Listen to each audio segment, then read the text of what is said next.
আসসালামু আলাইকুম, কেমন আছেন সবাই? আশা করি সবাই ভালো আছেন, সুস্থ আছেন। হালকেনস্টাইন এইচএসসি একাডেমিক মনোবিজ্ঞান প্রথম পত্র ক্লাসে আপনাদের স্বাগতম। আপনাদের সাথে আছি আমি নাফিউস আহমদ আবির, পড়াশোনা করছি ঢাকা বিশ্ববিদ্যালয়ে। আজকে আমরা মনোবিজ্ঞান প্রথম পত্রের সংবেদন ও প্রত্যক্ষণ অধ্যায়টি নিয়ে পড়ব। তাহলে সংবেদন বলতে আমরা সাধারণত কি বুঝি, আর প্রত্যক্ষণ বলতেই কি বুঝি, এবং এর বৈশিষ্ট্য, সংবেদন এবং প্রত্যক্ষণের মধ্যে পার্থক্য, এই সকল কিছু যাবতীয় বিষয়গুলো এই অধ্যায়ে আমরা দেখব। তো যদি শুরু করতে হয় যে সংবেদনের সাথে অন্যতম গুরুত্বপূর্ণ যে জিনিসটি কানেক্টেড, সেটা হচ্ছে উদ্দীপক।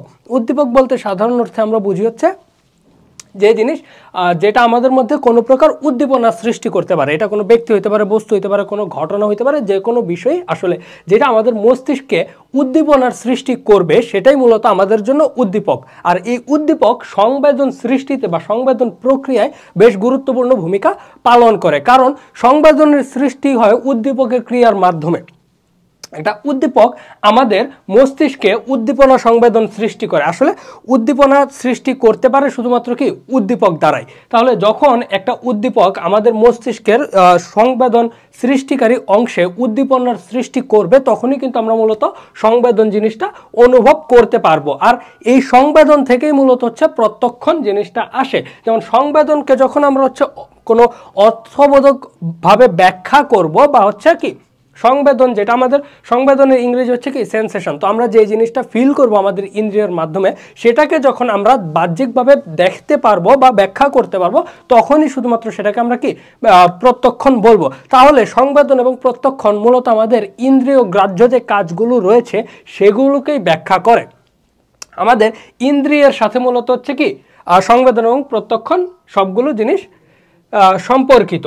তো এই যে আমি যদি একটু আলোচনা করি যে উদ্দীপক হলো এক ধরনের বস্তু বা বিষয় যা স্নায়ুতন্ত্রকে উদ্দীপিত করে। উদ্দীপক প্রথমে একটি সংবেদীয় গ্রহণ কোষকে উদ্দীপ্ত করে। এ উদ্দীপনা সংবেদন নামে স্নায়বিক প্রবাহে রূপান্তরিত হয় এবং তা মস্তিষ্কে চলে যায়। মস্তিষ্ক জন্ম দেয় নতুন চেতনার, নতুন অভিজ্ঞতার। চক্ষু, কর্ণ, নাসিকা, জিহ্বা ও ত্বক, যে আমাদের পাঁচটা ইন্দ্রিয়, এই পাঁচটি ইন্দ্রিয়ের সাহায্যে আমরা পৃথিবীর যাবতীয় বস্তু রূপ, রস, গন্ধ, স্পর্শ, স্বাদ প্রভৃতির সংবেদন অনুভব করি। আমাদের আচরণ, অভিজ্ঞতা ও জ্ঞানের মৌলিক উৎস হচ্ছে কি সংবেদন। আর সংবেদনকে যখন অর্থবোধক বা ব্যাখ্যা করা হয়, তখনই তা হয়ে ওঠে প্রত্যক্ষণ। তাহলে আমরা যা দেখি বা শুনি তা আমাদের মনের রঙে রাঙিয়ে কি প্রত্যক্ষণ করে থাকি। এখন আমরা এই তো গেল আমাদের সংবেদন এবং প্রত্যক্ষণ সম্পর্কে মোটামুটি একটা বেসিক ধারণা, যে সংবেদন কি হতে পারে বা কিভাবে সৃষ্টি হয়, সেটার সাথে প্রত্যক্ষণ কিভাবে কানেক্টেড। এখন আমরা সংবেদনের সংজ্ঞা যদি একটু দেখি, সংবেদন হলো উদ্দীপনার প্রাথমিক চেতনা বা বোধ। উদ্দীপক হচ্ছে বা যেটা আমরা বলেছি, তো উদ্দীপক সম্পর্কে যখন মানুষ আসলে সচেতন হয় বা মস্তিষ্ক যখন আমাদেরকে উদ্দীপক সম্পর্কে সচেতন করে, তখনই সেটাকে আমরা সংবেদন বলতে পারি। যেমন আলোর সংবেদন, শব্দের সংবেদন, অর্থাৎ আমরা ওই যে আলো জিনিসটা যখন আমরা চোখ খুলি, তখন এই যে আলো যেটা হচ্ছে সেটা আমাদের চোখের মধ্য দিয়ে মস্তিষ্কে একটা সংবেদনের সৃষ্টি করে যে এই জিনিসটা আলোকিত। আর এই আলোকিত অংশটাতে যখন আমি বস্তুগুলা দেখি, তখন হচ্ছে সেটাকে আমরা প্রত্যক্ষণ বলবো। তাহলে আমরা কয়েকটা সংজ্ঞা যদি একটু দেখি, ক্রাইডারের সংজ্ঞাটা যদি দেখি, সংবেদন হলো এমন একটি প্রক্রিয়া যার সাহায্যে ইন্দ্রিয় যন্ত্র যেমন চক্ষু ও কর্ণ পরিবেশ সম্পর্কে তথ্য সংগ্রহ করে। তাহলে তথ্য যখন সংগ্রহ করবে সেটা হচ্ছে সংবেদন। আর সেই তথ্যকে যখন আমরা ব্যাখ্যা করব, প্রসেস করে মস্তিষ্ক যখন এই জিনিসটা আমাদেরকে কি দেখার বা হচ্ছে কি ওই জিনিসটা ব্যাখ্যা করার অর্থবোধকভাবে আমাদের সামনে উপস্থাপন করবে, আর আমরা সেটাকে দেখতে পাবো, তখন সেটাকে আমরা প্রত্যক্ষণ বলে থাকি।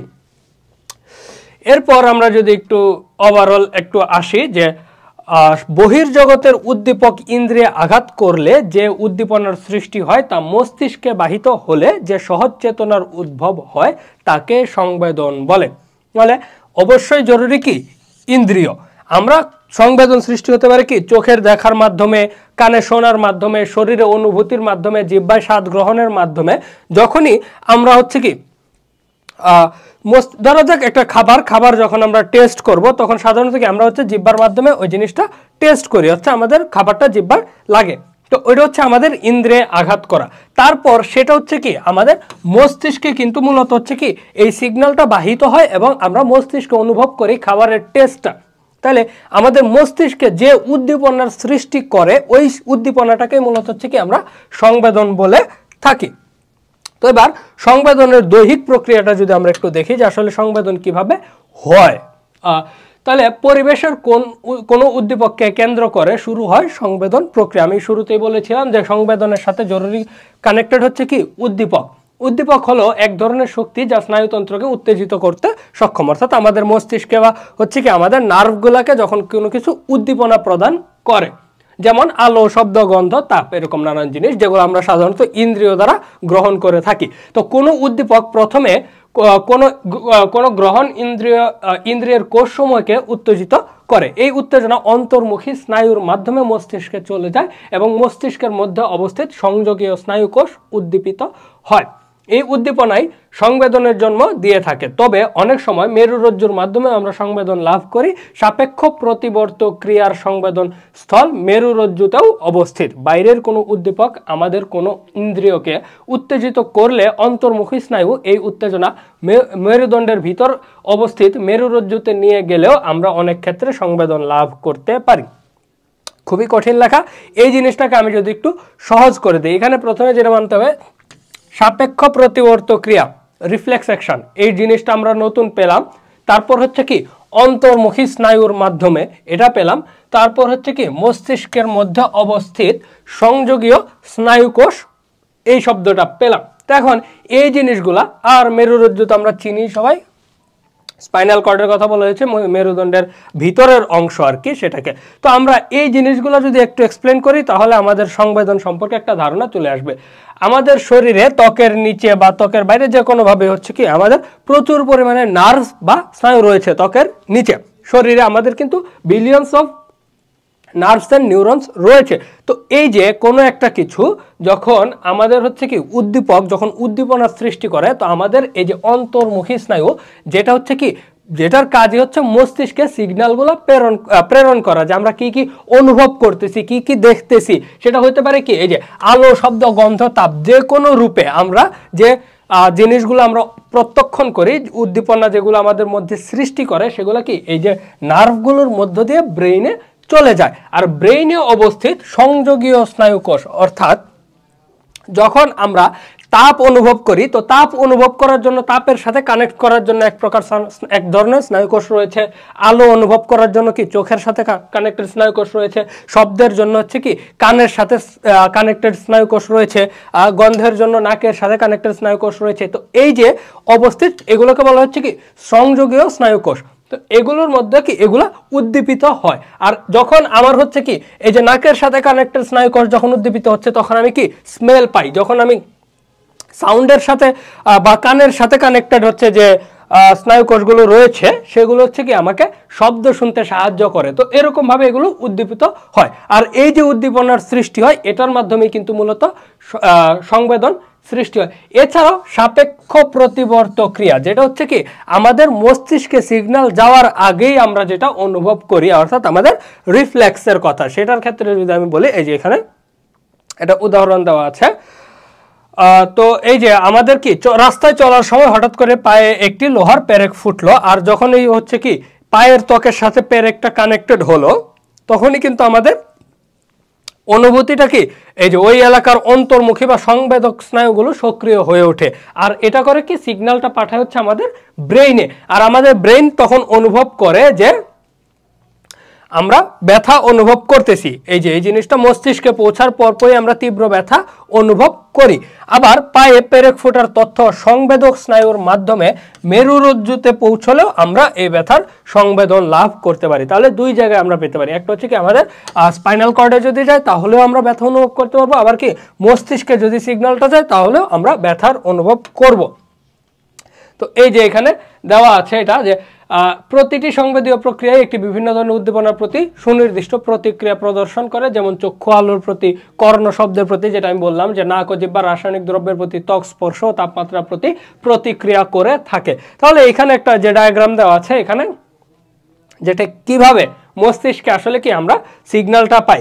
এই যে এখানে পায়ের একটা ইয়ে দেওয়া আছে, পায়ে হচ্ছে কি পেরেক ফুটলো, ফুটার সাথে সাথে এই যে গতিবাহী স্নায়ু তথা তথ্য কি মাংসপেশিতে নিয়ে আসে, আর এগুলো হচ্ছে কি চলে যায় একটা চলে যাচ্ছে কি সংবেদীয় হচ্ছে কি স্নায়ু মেরুরজ্জতে চলে যায়, আবার হচ্ছে কি স্নায়ু তথ্য মস্তিষ্কেও যায়। যখন মস্তিষ্কে চলে যায়, মস্তিষ্কে যাওয়ার মাধ্যমে যে সংবেদীয় স্নায়ু তথ্য মস্তিষ্কে পাঠায়, মস্তিষ্কে যখন পাঠায় তখনও আমরা ব্যথা অনুভব করি, আবার যখন আমাদের হচ্ছে কি মেরুরজ্জুতে পাঠায় তখনও আমরা ব্যথা অনুভব করতে পারি।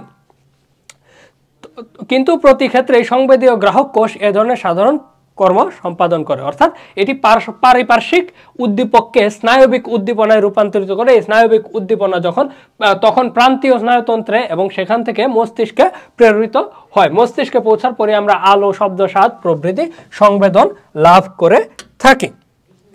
এখন এই যে সংবেদন, এই সংবেদনের সাথে প্রত্যক্ষণের কি সম্পর্ক? আমি বলেছি যে আমাদের যে কোনো কিছু প্রত্যক্ষণ করার প্রথম ধাপটাই হচ্ছে কি সংবেদন, অর্থাৎ সংবেদন যেখানে শেষ হয় সেখান থেকে মূলত আসলে প্রত্যক্ষণের শুরু।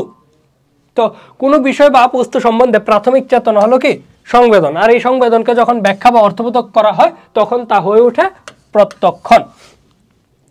তাহলে আমরা যদি একটু সংজ্ঞা দেখি, একটা হেনরি এল রোডিজার এবং তার সহযোগীদের, সংবেদন বলতে পরিবেশ থেকে উদ্দীপনা গ্রহণকে বোঝায়, অপরপক্ষে প্রত্যক্ষণ ওই উদ্দীপনার ব্যাখ্যা ও অর্থবোধক বর্ণনা করে।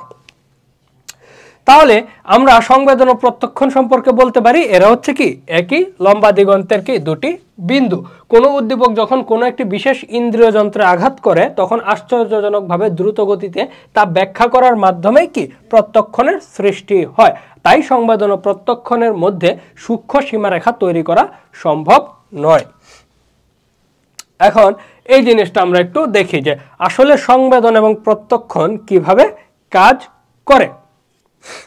এখানে একটা কি চিত্র দেওয়া আছে যেটার মধ্যে একটা লুকায়িত বস্তু আছে বলা হচ্ছে। তো আমরা কিন্তু এখানে দেখতে পাচ্ছি শুধুমাত্র কি কিছু সাদা এবং কালো দাগ বা স্পটের জিনিস দেখতে পাচ্ছি। যেমন ছবিটি হচ্ছে কি এখানে দেখা যাচ্ছে আমরা কিন্তু ওভারঅল একটা আইডিয়া করতে পারি না যে আসলে কি আছে বা না আছে, বা এটা শুধুমাত্র আমরা দেখতে পাই যে মস্তিষ্কে আমরা দেখতে পাই এখানে এই অংশটা হচ্ছে কালো, এই অংশটা সাদা, এইভাবে কালো সাদা বিভিন্ন প্যাটার্ন আমাদের ব্রেইনে কিন্তু যাচ্ছে।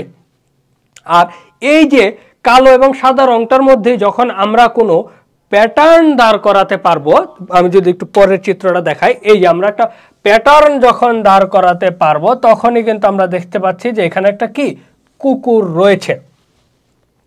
তো এই যে একটা লুকায়িত বস্তু রয়েছে সেটাকে আমরা কিভাবে করতে পারি? ফার্স্টে হচ্ছে আমরা বিভিন্ন এই যে সাদা এবং কালো তথ্যগুলো মস্তিষ্কে নিয়ে আমরা সংবেদন পেলাম, উদ্দীপনার সৃষ্টি হলো।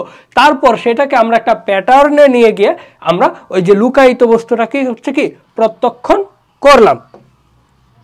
তো যদি উদাহরণ একটু দেখি যে বাগানে পায়চারি করতে করতে হঠাৎ একটি তীক্ষ্ণ বস্তু বা পেরেক হচ্ছে কি পায়ের নিচে পড়াতে তীব্র ব্যথা অনুভূত হলো। তীব্র ব্যথার এই অনুভূতিটা হচ্ছে সংবেদন। আর যখন বোঝা গেল একটি লোহার পেরেক পায়ে ফুটতেই এই ব্যথা অনুভূত হয়েছে তখনই তাকে প্রত্যক্ষণে পরিণত হয়। তাহলে আমরা যেটা অনুভব করি সেটা হচ্ছে সংবেদন, আর যখন এই অনুভূতির পিছনে ওভারঅল আমরা কারণটাকে ব্যাখ্যা করি তখন সেটাকে আমরা বলতে পারি কি প্রত্যক্ষণ। তো এই যে সংবেদন এবং প্রত্যক্ষণের যদি একটু পার্থক্য দেখি, যে সংবেদন একটি প্রান্তীয় প্রক্রিয়া, অপরদিকে প্রত্যক্ষণ একটি কেন্দ্রীয় প্রক্রিয়া। এখন প্রান্তিক কেন আবার কেন্দ্রীয় কেন? যেমন সংবেদনের ক্ষেত্রে আমরা দেখি যে ইন্দ্রিয়ের মাধ্যমে যে কোনো একটা উদ্দীপনা গ্রহণ করে তা মস্তিষ্কে প্রেরণ পর্যন্ত করাই হচ্ছে কি সংবেদন। কিন্তু প্রত্যক্ষণের কাজ পূর্ণভাবে বিকশিত হয় মস্তিষ্কের সংযোগ এলাকার সক্রিয় ভূমিকার কারণে। আমাদের যখন আমরা উদ্দীপনাটা অনুভব করতে পারি শুধু তখনই ওটা সংবেদন। আর যখন ওভারঅল এই জিনিসটা পূর্ণভাবে বিকশিত হবে, আমরা ঘটনাটা সম্পর্কে একটা বিস্তারিত ধারণা পাবো, তখন সেটাকে আমরা কি প্রত্যক্ষণ বলবো। এই জন্য এটা হচ্ছে কি একটা প্রান্তীয় প্রক্রিয়া সংবেদন, আর প্রত্যক্ষণ একটি কি কেন্দ্রীয় প্রক্রিয়া। সংবেদন হলো একটি উপস্থাপনমূলক প্রক্রিয়া, অপরপক্ষে প্রত্যক্ষণ একই সাথে উপস্থাপনমূলক এবং পুনরুজ্জীবনমূলক প্রক্রিয়া। যেমন সংবেদন প্রক্রিয়ায় আমরা দেখতে পাই ইন্দ্রিয় সমূহ কি উদ্দীপনা গ্রহণ করে মস্তিষ্কে প্রেরণ করে, কিন্তু মস্তিষ্কে যে উদ্দীপনাটা আসলে প্রেরণ করা হয় তা অতীত অভিজ্ঞতার আলোকে বিশ্লেষণ ও ব্যাখ্যা করে তোলাই প্রত্যক্ষণ প্রক্রিয়ার মূল কাজ। ফর এক্সাম্পল, আমার ধরা যাক যে একটা ভয়ের ভুতুরে মুভি দেখলাম, তো ওইটার কারণে আমার মস্তিষ্ক উদ্দীপিত হলো এবং আমি সেই ভয়টা অনুভব করলাম, এটাই হচ্ছে আমার সংবেদন। কিন্তু পরবর্তীতে আমি মুভিটা পুরোটা দেখে এবং পুরোটা সম্পর্কে একটা বিস্তারিত ধারণা লাভ করলাম যখন, তখন সেটাকে আমি বলছি প্রত্যক্ষণ।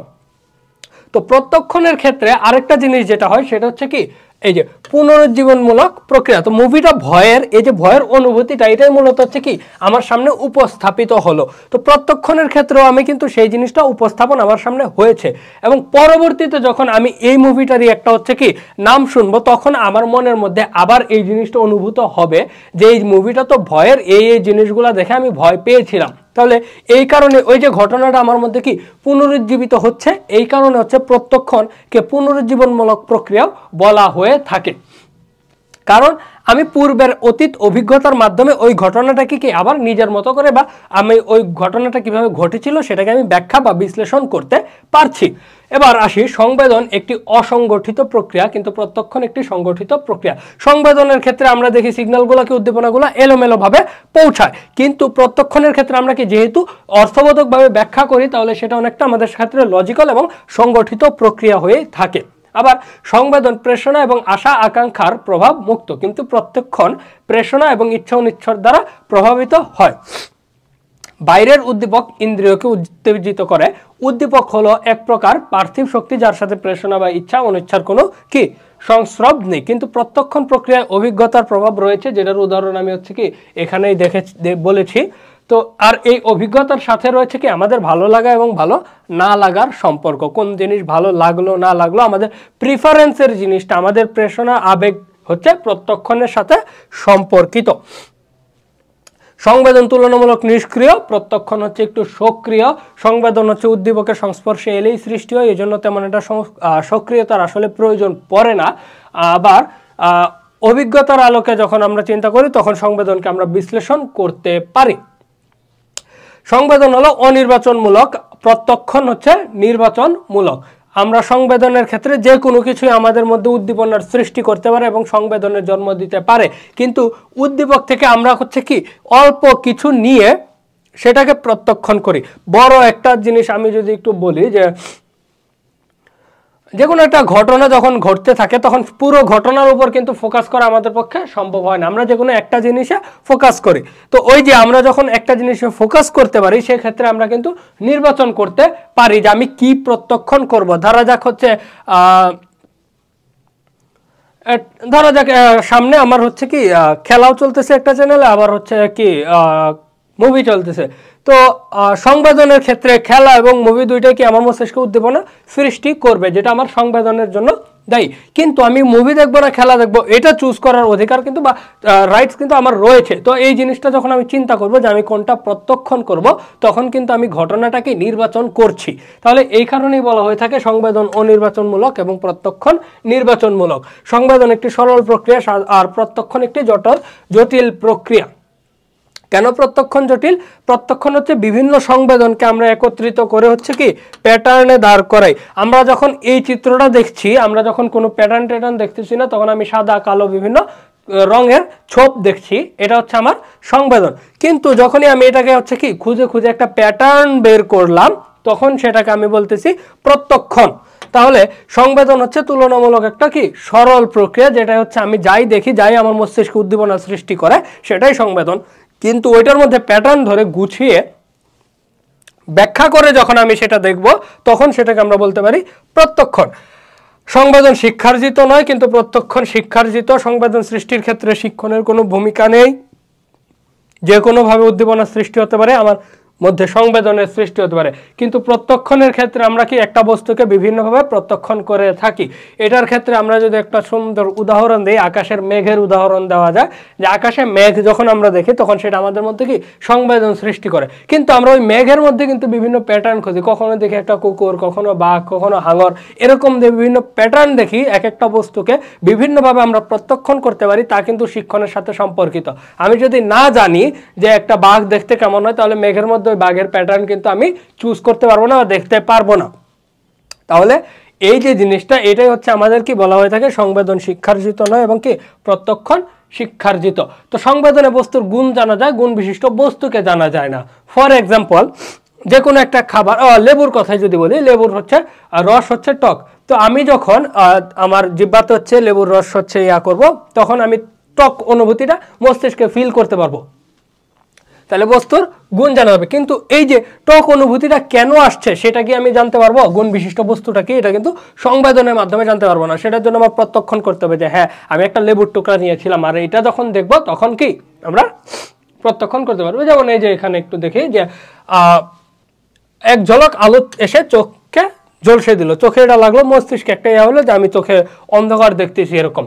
তারপর যখন আমি বুঝতে পারবো যে চোখের উপর আলো পড়েছে, এটাই কিন্তু আসলে মূলত এই যে সংবেদন। আর প্রত্যক্ষণ প্রক্রিয়ার কারণে আমরা বুঝতে পারলাম এটা একটা কি মোটর গাড়ির হেডলাইটের আলো, যেটা আমি বললাম যে লেবুর রস যখন আমি টেস্ট করব তখন আমি বুঝতে পারবো যে সেটা টক, কিন্তু সেটা যে লেবুর কারণে সেটা আমি প্রত্যক্ষণের পরে দেখতে পারবো। সংবেদনের ক্ষেত্রে অন্তর্মুখী বা সংবেদীয় স্নায়ু সক্রিয় হয় এবং তথ্যসমূহ মস্তিষ্কে নিয়ে যায়। আমরা পড়েছি যে সংবেদন আসলে কিভাবে সৃষ্টি হয়, যে কি অন্তর্মুখী বা সংবেদীয় স্নায়ুগুলোতে হচ্ছে কি আমরা ফিল পাই এবং সেটা মস্তিষ্কে নিয়ে যায়। চিত্রে আমরা দেখেছি সংবেদনে সংযোজক স্নায়ুর কোনো ভূমিকা নেই, কিন্তু প্রত্যক্ষণের ক্ষেত্রে সংযোজক স্নায়ু মুখ্য ভূমিকা পালন করে। সংবেদক স্নায়ু তথ্যসমূহ মস্তিষ্কে নিয়ে এলে সংযোজক স্নায়ু অভিজ্ঞতার আলোকে প্রত্যক্ষণ প্রক্রিয়ার জন্ম দেয়। তাহলে এই জিনিসটা আসলে কি, এটা হচ্ছে যে জিনিসগুলো দ্বারা আমরা অনুভূতিটা অনুভব করতে পারি, উদ্দীপনাটা আমরা অনুভব করতে পারি, সেটা হচ্ছে কি সংবেদীয় স্নায়ু। এখন যখন আমি হচ্ছে শব্দটা শুনতে পারবো সেটা আমার কানের সাথে সংযুক্ত, আর এই যে কানের সাথে সংযুক্ত যে স্নায়ু সেটাকে আমরা বলবো আর কি সংযোজক স্নায়ু। আর সংযোজক স্নায়ুর মাধ্যমে মূলত আমরা কি প্রত্যক্ষণ প্রক্রিয়াটার সৃষ্টি হয়ে থাকে। তাহলে এই ছিল আমাদের হচ্ছে সংবেদন এবং প্রত্যক্ষণের মধ্যে পার্থক্য। এখন আমরা একটু এই যে সংবেদনের বৈশিষ্ট্যগুলো দেখি যে আসলে সংবেদন কি কি বৈশিষ্ট্য ধারণ করে। আমরা সংবেদনের সংজ্ঞাতেই দেখেছি যে উদ্দীপকের মাধ্যমে আমরা বিভিন্ন উদ্দীপনার সৃষ্টি হয়, সেটা আমাদের মস্তিষ্কে যায়। তাহলে আমাদের মস্তিষ্কে যখন কোনো তথ্য যাচ্ছে এবং উদ্দীপনার সৃষ্টি করতেছে স্নায়ুর মাধ্যমে, তাহলে কোন কোন জিনিসগুলো আসলে কানেক্টেড এবং কিসের মাধ্যমে আসলে আমরা সংবেদন অনুভব করি সেগুলোই আসলে সংবেদনের বৈশিষ্ট্যতে চলে আসে। যেমন প্রথমেই আসে উদ্দীপক। আমি যেটা বললাম সংবেদন সৃষ্টির জন্য অবশ্যই উদ্দীপক প্রয়োজন। আমাদের চারপাশে যে নানান রকম হচ্ছে কি আমরা দেখতে পাই পঞ্চ ইন্দ্রিয়র মাধ্যমে আমরা সাধারণত কি সকল উদ্দীপনা গ্রহণ করে থাকি। তাহলে আমাদের এই ইন্দ্রিয়গুলোকে উদ্দীপিত করতে পারবে এরকম যে বিষয় বা বস্তু রয়েছে সেগুলোই আসলে উদ্দীপক। যেমন আলো সৃষ্টি করতে পারলে আলোর মাধ্যমে আমরা কি চোখে উদ্দীপনা পাবো, বাতাসের মাধ্যমে ত্বকে পাই, শরীরে পাই, শব্দের ক্ষেত্রে আমরা কানে উদ্দীপনা পাই, আগুনের ক্ষেত্রে আমরা তাপ স্কিনেও পাই আবার দেখতেও পারি, বরফের ক্ষেত্রে হচ্ছে কি আমরা দেখতে পারি আবার অনুভবও করতে পারি। তো এরকম নানান উদ্দীপক কিন্তু রয়েছে যেগুলো আমাদের পাঁচটা ইন্দ্রিয়কে উদ্দীপিত করে। তাহলে যে জিনিসগুলো আসলে আমাদের মস্তিষ্ককে উদ্দীপিত করতে পারে সেগুলোই হচ্ছে উদ্দীপক। এখন আসি তীব্রতা। সংবেদনের কিন্তু আসলে তীব্রতা রয়েছে। ফর এক্সাম্পল, আমার সাথে যদি কেউ কথা বলতে থাকে তাহলে তার কথাগুলো আমার মস্তিষ্কে যেভাবে উদ্দীপনা সৃষ্টি করবে, আমার পাশে এসে সে যদি হচ্ছে কি জোরে চিৎকার করতে থাকে, দুই রকম উদ্দীপনা সৃষ্টি করবে, আর দুইটার তীব্রতা হচ্ছে ভিন্ন রকম। তাহলে সংবেদন দুইটার ক্ষেত্রে দুই রকম হবে। একটার ক্ষেত্রে সংবেদনটা হবে তীব্র, আর একটার ক্ষেত্রে সংবেদনটা হবে কি স্বাভাবিক বা অল্প। তাহলে সংবেদনের তীব্রতা মূলত নির্ভর করে কিসের উপর? উদ্দীপকের তীব্রতার উপর। যেমন কথা বলার সময় সে কতটুকু জোরে কথা বলতেছে, আবার চিৎকার করার সময় সে কতটুকু জোরে চিৎকার করতেছে, সেটার উপর ডিপেন্ড করে আসলে আমার সংবেদনের তীব্রতাটা কতটুকু হবে। যেমন মুখ দিয়ে শীষ দেওয়া শব্দের চেয়ে রেলগাড়ির হুইসেলের শব্দ অনেক বেশি তীব্র, তাই হুইসেলের তীব্র শব্দ কানের গভীরে প্রবেশ করলে ব্যথার সংবেদন অনুভূত হবে। এখন আসে স্থায়িত্ব। একটা জিনিস কতক্ষণ আমার মস্তিষ্ককে উদ্দীপিত করে রাখতে পারতেছে সেটাই হচ্ছে কি সংবেদনের স্থায়িত্ব। যেমন একটা লোহার পেরেক যদি আমার পা দিয়ে ঢুকে যায়, সেটা যতক্ষণ পর্যন্ত আমার মধ্যে ব্যথার অনুভব সৃষ্টি করবে সেটাই হচ্ছে কি সংবেদনের স্থায়িত্ব। সেটা দীর্ঘ সময় হতে পারে যদি আঘাতটা তীব্র হয় বা আঘাতের পরিমাণ যদি বেশি হয়, আর আঘাতের পরিমাণ যদি অল্প হয়, হালকা একটু খোঁচা লাগে, তাহলে কিন্তু দেখা যাবে সেটার স্থায়িত্ব অনেক কম হবে। এরপর আসে ব্যাপকতা, যে কতটুকু জায়গা জুড়ে আসলে আমার সংবেদনটার সৃষ্টি হচ্ছে। এখানে যে উদাহরণটা দেওয়া আছে, একজন তার কপালে টিপ পড়লে আমরা কিন্তু শুধুমাত্র টিপটা দেখি না, তার কপালের আশেপাশের যে আরেকটু অংশ সেটাকেও কিন্তু দেখতে পাই। তাহলে এই জিনিসটাই হচ্ছে আমার ব্যাপকতা, যে ঠিক কতটুকু জায়গা জুড়ে আমি হচ্ছে কি উদ্দীপিত হচ্ছি বা আমার মস্তিষ্কে উত্তেজনার সৃষ্টি করছে। উদ্দীপক যতটুকু জায়গা জুড়ে আমার মস্তিষ্কে উদ্দীপনা বা আমার মস্তিষ্ককে উত্তেজিত করবে, ততটুকু জায়গায় আসলে আমার কি ওই সংবেদনের ব্যাপকতা। এরপর আসি নিম্ন ও উচ্চ সীমা। একটি পার্থিব শক্তি আমাদের চেতনায় আঘাত করার জন্য একটি নিম্নতম মাত্রার প্রয়োজন। উদ্দীপকের যে নিম্ন শক্তি ব্যক্তির মধ্যে প্রতিক্রিয়া সৃষ্টি করে তাকে নিম্ন সীমা বলে। এটার ক্ষেত্রে আমি সহজ উদাহরণ যদি একটু দেই, যে একটা পেরেক যদি নর্মালি আমার হাতে লাগে তাহলে কিন্তু আমি ব্যথার অনুভব করব না, সেটা আমার মস্তিষ্ককে উদ্দীপিত করবে না ব্যথার অনুভূতি হিসেবে। যখন সেটা যে মাত্রায় গেলে সেটাতে আমি ব্যথা অনুভব করতে পারবো, তখন সেটাকে আমরা বলবো হচ্ছে কি নিম্ন সীমা। আর উচ্চ সীমা তো বুঝতে পারতেছেন যে সর্বোচ্চ, যেমন সংবেদনের সর্বোচ্চ সীমা অতিক্রম করলেও যখন সংবেদন হয় না তখন সংবেদনের উচ্চ সীমা বলা হয়। যেমন বন্ধ টেলিভিশন চালু করার জন্য নবটি, অর্থাৎ যেটা দিয়ে আমরা চালু করি, এটা আগের উদাহরণ দিচ্ছে পুরাতন টিভি, ধীরে ধীরে ঘোরালে প্রথমে যে বিন্দুতে এলে শব্দ হচ্ছে বলে মনে হয় তাই কি নিম্ন সীমা। আমি যেটা বললাম যে যখনই হচ্ছে কি আমার ওই যে পেরেকটা লাগার সাথে সাথে যখন আমি ব্যথার অনুভবটা পাবো, যে কতটুকু ইন্টেন্সিটিতে যখন আমার লাগতেছে, তীব্রভাবে লাগতেছে, তখন আমি ব্যথা অনুভব করতেছি। আর শব্দ বাড়ানোর জন্য নবটি ঘোরাতে থাকলে শেষ পর্যায়ে নিয়ে এলে শব্দ এত বেশি হবে যে কি শব্দ হচ্ছে কি তা বোঝা যাবে না এবং কানে তীব্র ব্যথা অনুভূত হবে। সংবেদনের যে উচ্চ সীমা অতিক্রম করার জন্য এটি হয়ে থাকে। তাহলে এই হচ্ছে নিম্ন সীমা। নিম্ন সীমা হচ্ছে কি মিনিমাম নেসেসারি পয়েন্ট। আর যখন হাইয়েস্ট পয়েন্টে চলে যাবে, যখন আমি সংবেদনটাই বুঝতে পারবো না, তখন সেটাকে বলা হচ্ছে কি সংবেদনের উচ্চ সীমা। এরপরে আসে সংবেদন সমতা। মানুষ মাত্র হচ্ছে কি যে কোনো সিচুয়েশনের সাথে অভিযোজন করতে পারে বা খাপ খাইয়ে নিতে পারে। তো সংবেদনের সাথে যখন আমি খাপ খাইয়ে নিব তখন সেটাকে আসলে বলা হচ্ছে কি সংবেদন সমতা। উদ্দীপক এবং কি প্রত্যক্ষণের মধ্যে বা হচ্ছে কি উদ্দীপক ও প্রতিক্রিয়ার মধ্যেই যখন আমি কি সমতা আনতে পারবো বা অভিযোজন করতে পারবো, তখনই সেটাকে বলে সংবেদন সমতা। যেমন আমরা যখন এখানে যে উদাহরণটা দেওয়া আছে, হঠাৎ করে যখন বিদ্যুৎ চলে যায়, বিদ্যুৎ চলে যাওয়ার পর কি আমরা সবকিছু অন্ধকার দেখি, কারণ আমাদের চোখ হচ্ছে কি আলোতে অভ্যস্ত ছিল। পরবর্তীতে যখন হচ্ছে কি দেখা যায় যে অন্ধকার হয়ে গেছে, তখন আমরা কিছুই দেখতে পাই না, কিন্তু ধীরে ধীরে কিন্তু আস্তে আস্তে সবকিছু আমরা কি ওই যে অল্প অল্প করে একটু একটু আবছাভাবে বুঝতে পারি। তাহলে তখন আমাদের মধ্যে একটা বেটার সেন্স আছে। তো আমাদের ওই যে ব্রেন হচ্ছে কি চোখের সাথে ওই যে অন্ধকারকে কি একটু খাপ খাইয়ে নিল বা অভিযোজিত করলো, এই জিনিসটা হচ্ছে সংবেদন সমতা। এটার একটা উদাহরণ দেওয়া যায় হচ্ছে পাইরেটসদের থেকে। পাইরেট বা জলদস্যুদের ক্ষেত্রে আমরা দেখেছি তারা আই প্যাচ ইউজ করতো, কিন্তু বিভিন্ন আমরা মুভিতে কার্টুনে সব জায়গাতে দেখেছি পাইরেট হচ্ছে কি আই প্যাচ ইউজ করতো। তো হচ্ছে এই আই প্যাচ ইউজ করার কাহিনী হচ্ছে ওরা কিন্তু অন্ধ থেকে আই প্যাচ ইউজ করতো না। ওরা মূলত হচ্ছে কি দেখা যেত যে বাইরে যখন জাহাজে আছে তখন তারা হচ্ছে কি একটা চোখ বন্ধ করে রাখতো, তো তাদের এক চোখ থাকতো হচ্ছে ওই আই প্যাচের কারণে অন্ধকারে অভ্যস্ত, আর এক চোখ আলোতে। তো যদি তারা হচ্ছে লুটপাট করে যখন গুহা বা কোথাও পালাইতে হইতো, গুহার ভিতরে তো অন্ধকার থাকতো, তখন তারা এই আইপ্যাচটা খুলে হচ্ছে অন্য চোখে লাগায় নিত। তখন যে চোখটা হচ্ছে আলোর সাথে অভ্যস্ত ছিল সেটা হচ্ছে তাদের বন্ধ করে দিলে যেটা অন্ধকারের সাথে অভ্যস্ত ছিল সেটা বেটার ভিজুয়ালস দিত। তো এই কারণে হচ্ছে তারা এক চোখ অলওয়েজ বন্ধ রাখতো, যাতে যে কোনো সময় পালায় গেলে অন্ধকার কোনো গুহায় লুকাইতে হলে তাদের যেন দেখতে অসুবিধা না হয়। তো এই যে তাদের চোখকে তারা রেডি করতো হচ্ছে অন্ধকার বা আলোর সাথে খাপ খাইয়ে নেওয়ার জন্য, তখনই সেটাকে বলা হয় মূলত হচ্ছে কি এই যে সংবেদন সমতা। এরপর আসি সংকেত। সংবেদন সংকেত হিসেবে কাজ করে থাকে। সংবেদন স্বাভাবিকভাবেই কি সংকেত হিসেবে কাজ করে থাকবে, কারণ আমরা জানি যে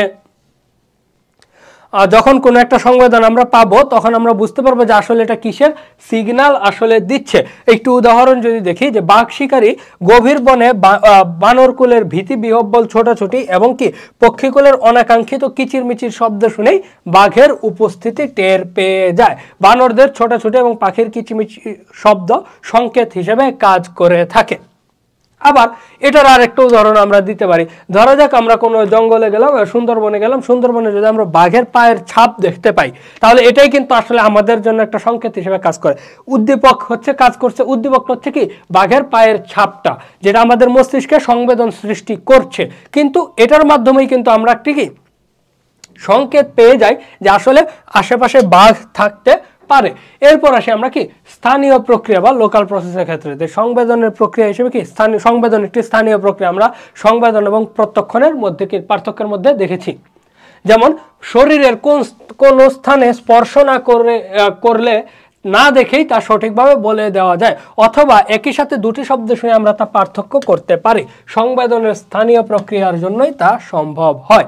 যেমন কেউ যদি আমার কাঁধে হাত দেয়, তাহলে আমি কি না তাকিয়ে বুঝতে পারবো যে কেউ আমার কাঁধে হাত দিয়েছে। তাহলে একটা স্থানে যখন কেউ কি সংবেদন সৃষ্টি করবে বা উদ্দীপনা সৃষ্টি করবে, তো ওই স্থানটা সহজেই কিন্তু আসলে বুঝতে পারে যে কোথায় আসলে সংবেদন সৃষ্টি হচ্ছে। এই জন্য এটাকে স্থানীয় প্রক্রিয়া বলা হয়ে থাকে। প্রান্তীয় প্রক্রিয়া জিনিসটা কি, কোনো বস্তু বা ঘটনা সম্পর্কে যখন আমি প্রাথমিক চেতনা বা বোধ পাবো, তখন সেটাকে বলবো সংবেদন। আর এই সংবেদনকে যখন ব্যাখ্যা করব তখন সেটা প্রত্যক্ষণ।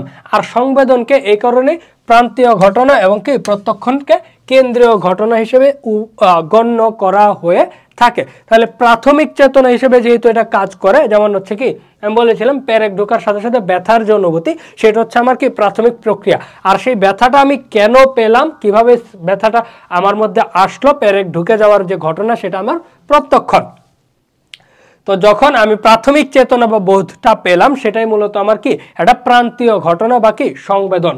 এরপর আসে পার্থক্য সীমার ক্ষেত্রে, যে দুটি উদ্দীপকের মধ্যে ন্যূনতম ইন্দ্রিয় গ্রাহ্য পার্থক্য হলো কি পার্থক্য সীমা। পার্থক্য সীমা সংবেদনের একটি গুরুত্বপূর্ণ বৈশিষ্ট্য। এবার আসি আমরা সংবেদন, এটা হবে সংবেদন সমতা, অভিযোজন বা খাপ খাইয়ে নেওয়া সম্পর্কে আমরা পড়েছিলাম। তাহলে আমরা একটু সংবেদন সমতা নিয়ে যদি একটু দেখি, যে অ্যাডাপ্টেশনের বাংলা হচ্ছে কি সমতা বা অভিযোজন। তো সমতা ও অভিযোজন বিভিন্ন অর্থে ব্যবহৃত হয়ে থাকে, যার বেশিরভাগই অবস্থা বা পরিবেশগত কারণে আচরণের পরিবর্তনের সাথে সম্পর্কিত। আর এই আচরণের পরিবর্তনকে বলা হয় সংবেদন সমতা। আমি একটু সহজ করে বলে দিই, আমরা যখন কোনো একটা ঘটনা, উদ্দীপক বা যে কোনো সিচুয়েশনের সাথে খাপ খাইয়ে নিব, আমাদের শরীরকে বা আমাদের মস্তিষ্ককে বা আমাদের ইন্দ্রিয়গুলোকে যখন রেডি করব যে কোনো সিচুয়েশনে অ্যাডজাস্ট করে নেওয়ার জন্য, সেটাই মূলত হচ্ছে কি অভিযোজন বা খাপ খাইয়ে নেওয়া। আর এটা যখন সংবেদনের সাথে সম্পর্কিত, তখন সেটাকে বলা হচ্ছে কি সংবেদন সমতা বা সেন্সরি অ্যাডাপ্টেশন। আমাদের সেন্সগুলোকে যখন আমরা কি অ্যাডাপ্ট করতে শিখাবো। যেমন ওয়াইনি হোয়াইটেনের মতে দীর্ঘ উদ্দীপনার প্রতি সংবেদনশীলতার পর্যায়ক্রমিক ক্রমাবনতি হলো সংবেদন সমতা। তাহলে দীর্ঘ উদ্দীপনার প্রতি সংবেদনশীলতার পর্যায়ক্রমিক ক্রমাবনতি অর্থাৎ কি, আমরা যখন একটা উদ্দীপনা দীর্ঘ সময় ধরে দেখব বা অনুভব করব, সেটা যখন আমরা সংবেদনশীলতার যে পর্যায়ক্রমে ধীরে ধীরে যে আমরা অ্যাডজাস্ট করে, অন্ধকার রুমে আমরা ধীরে ধীরে কিন্তু দেখতে পাই জিনিসগুলো আস্তে আস্তে স্পষ্ট হওয়া শুরু করেছে। আর এই জিনিসটাই হচ্ছে মূলত সেন্সরি অ্যাডাপ্টেশন বা সংবেদন সমতা। তো ইন্দ্রিয়ের মাধ্যমে আসলে আমরা সংবেদন অনুভব করে থাকি। তো বিভিন্ন ধরনের অভিযোজন বা সমতা আমরা কিন্তু দেখতে পাই। আর এর মধ্যে দুই প্রকারের চাক্ষুষ সমতা বা অভিযোজন বিশেষভাবে উল্লেখযোগ্য। একটা হচ্ছে কি অন্ধকার অভিযোজন, আর একটা আলো অভিযোজন। অন্ধকারের সাথে অ্যাডাপ্ট করে নেওয়াটাই হচ্ছে মূলত অন্ধকার অভিযোজন। এক কথায় বলতে গেলে এটাই আসলে, যে খুব কম আলোতে কারো দর্শন শক্তির পর্যায়ক্রমিক বৃদ্ধি বা উন্নতি ঘটলে অন্ধকার অভিযোজন সংগঠিত হয়। হঠাৎ করে যখন কারেন্ট চলে যায় বা বিদ্যুৎ চলে যায়, তখন যে অন্ধকার হয়ে যায়, তারপর ধীরে ধীরে কিন্তু আমাদের চোখের অ্যাবিলিটি কিন্তু আস্তে আস্তে বাড়তে থাকে। এই জিনিসটাই হচ্ছে অন্ধকার অভিযোজন। এরপর যদি আমরা দেখি যে আলো অভিযোজন, এখানে অন্ধকার অভিযোজনের একটা প্রক্রিয়া দেওয়া আছে, যে আসলে এটার যদি আমি একটু ব্যাখ্যাটা আপনাদের বলি তাহলে বেটার হবে। যেমন অন্ধকার অভিযোজনের ক্ষেত্রে প্রথমে কোনো কিছু দেখা যায় না, পরে ধীরে ধীরে সব স্পষ্ট হয়। কারণ দিবালোকের শঙ্কু দর্শন থেকে আরও সংবেদনশীল দণ্ড দর্শনে পরিবর্তিত হতে চোখের কিছুটা সময় লাগে। প্রকৃতপক্ষে অন্ধকার অভিযোজন সম্পূর্ণ হতে প্রায় 30 মিনিট সময় লাগে এবং প্রথম 10 মিনিটে অনেকটা উন্নতি ঘটে। যখন এটা ঘটে তখন চক্ষু দিনের বেলার চেয়ে কমপক্ষে 1 লক্ষ বার বেশি সংবেদনশীল হয়, যদিও দর্শনের সূক্ষ্মতা বা হচ্ছে কি আমরা দেখার যে একুরেসি আর কি, কত কারেক্টলি দেখতে পারতেছি, সেটা কমে যায়। কারণ শঙ্কুগুলো তখন কাজ করে না এবং তারা দর্শনের সূক্ষ্মতা তৈরি করে। অন্ধকার অভিযোজনের সময় ক্ষীণ বস্তু সমূহকে হারিয়ে যাওয়া থেকে রক্ষা করার জন্য অপটিক স্নায়ুর সক্রিয়তা বৃদ্ধি পায়। তো এক্ষেত্রে আমরা দেখি যে একটু চিন্তা করি যে স্বাভাবিকভাবে আমাদের আলোর তীব্রতা যত বেশি হবে, আমাদের কি দৃষ্টির ক্ষেত্রে, সেক্ষেত্রে অন্ধকারের ক্ষেত্রে আমরা তত কম হচ্ছে কি সংবেদনশীলতা দেখতে পাবো। তো এই রেখাচিত্রের মাধ্যমে যদি আমরা একটু দেখি যে এখানে সময় যত অতিক্রান্ত হবে তত আমরা কি অন্ধকারের সাথে খাপ খাইয়ে নিতে পারবো। একটা পর্যায়ে আসবে যে পর্যায়ে হচ্ছে কি এটাকে বলা হচ্ছে কি দণ্ডশঙ্কুর বিভক্তি, অর্থাৎ এইটুকু হচ্ছে আমাদের আলোর সাথে সংবেদনশীল আর এই অংশটুকু হচ্ছে কি আমাদের অন্ধকারের সাথে কানেক্টেড। তাহলে আমরা যখন 5 থেকে 10 মিনিটের মধ্যে চিন্তা করব যে সেক্ষেত্রে আমরা দেখা যাবো যে কিছুক্ষণ সময় যাওয়ার পরে ধীরে ধীরে আমাদের চোখের যে নার্ভগুলো আছে সেগুলো অন্ধকারের সাথে খাপ খাইয়ে নিতে শুরু করবে। তো যত বেশি টাইম যাবে তত আমরা কি অন্ধকারের সাথে সম্পর্কিত হব, আলোর তীব্রতাও কমে আসতে থাকবে। আমরা কি যেমন এই বিন্দুতে আমার আলোর তীব্রতা হচ্ছে এইখানে, আর এই বিন্দুতে আমার আলোর তীব্রতা হচ্ছে এইখানে। তো এই জায়গাতে আমার আলোর তীব্রতা যেহেতু বেশি, সেই ক্ষেত্রে আমি অন্ধকারটা সহজে আমার মধ্যে কি সংবেদনশীল হবে না। যখন আমার আলোর তীব্রতা কমে আসতে থাকবে এবং সময় বেশি অতিক্রান্ত হবে ততই আমি কি অন্ধকারের সাথে অভ্যস্ত হওয়া শুরু করব। আর এই জিনিসটা হচ্ছে কি অন্ধকার অভিযোজন। তো আলো অভিযোজনের ক্ষেত্রে আমরা যদি একটু চিন্তা করি যে আলোর দিকে হচ্ছে কি হঠাৎ করে যখন আমরা হচ্ছে কি কেউ যদি আমাদের চোখে লাইট দেয় বা কারেন্ট চলে যাওয়ার পর হঠাৎ করে যখন কারেন্ট চলে আসে তখন কিন্তু আমরা চোখ কি একেবারে ঝলসে যায়, আমরা দেখতে পারি না কিছুক্ষণের জন্য। তারপর আস্তে আস্তে কিন্তু আমাদের চোখ ওই জিনিসটার সাথে অ্যাডজাস্ট করে নেয়। আর এই যে আলোর সাথে আমরা যখন হচ্ছে অ্যাডজাস্ট করে নিব সেটাকে বলা হয় হচ্ছে আলো অভিযোজন।